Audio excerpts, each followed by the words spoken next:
সুদীপের কোলে তার রাজকন্যা ফুলকি রুদ্র বাবা হলেন। এক মুহূর্তে যেন জীবনটাই বদলে গেল। নেটিজেনরা বলছেন, ফুলকির সাথে এবার শত্রুতা কি কমিয়ে দেবেন রুদ্র? গর্ভবতী অবস্থাতেও কাজ করে গিয়েছেন। অনিন্দিতা শিখিয়েছেন মেয়েরা চাইলে সব পারে। আপনার কেমন লাগে এই জুটিকে?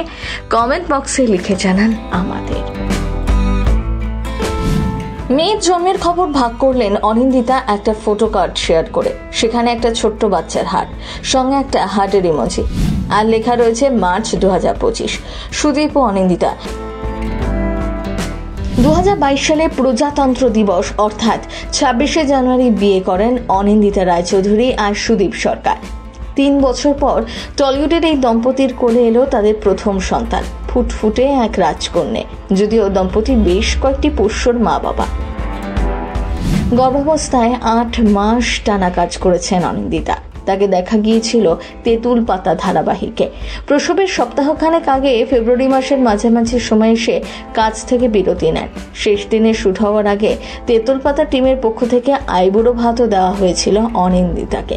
ছিল এলাহি আয়োজন, পাতে নানা ধরনের খাবার, মিষ্টি। সেই ছবিও হবুমা ভাগ করেছিলেন সোশ্যাল মিডিয়াতে। বিয়ের 2 বছরের মাথাতেই খুশির খবর শুনিয়েছিলেন অনিন্দিতা সুদীপ। চ্যাম্পিয়ন থেকে তুমি আসবে বলে, কুসুমদোলা, কে আপন কে পরের মতন একাধিক ধারাবাহিকের পরিচিত মুখ সুদীপ। আর বর্তমানে ফুলকিতে রুদ্র চরিত্রে তিনি দারুণ জমিয়েছেন। অন্যদিকে গুড্ডি, ধুলোকণা, পটল কুমার গানওয়ালা থেকে ভূতু, করুণাময়ী রানী রাসমণির মতন হিট সিরিয়ালে কাজ করেছেন অনিন্দিতা। এদিন 7 সকালে অনিন্দিতা সুদীপের সোশ্যাল অ্যাকাউন্টে খুদের হাতের ছবি দেখা যায়। আর ছবিতে লেখা, আল আমাদের রানী উপস্থিত। ক্যাপশনে লেখেন, আমাদের জীবনে মিষ্টি কন্যা সন্তানের আগমন ঘটেছে। আর এই খবর সামনে আসতেই টলিপাড়ার একাধিক তারকা থেকে বন্ধু সকলেই অভিনন্দন ও শুভেচ্ছা জানাতে থাকেন সদ্য বাবা মাকে। অভিনেত্রী শ্রুতি দাস লেখেন, অভিনন্দন, ভালো থেকো।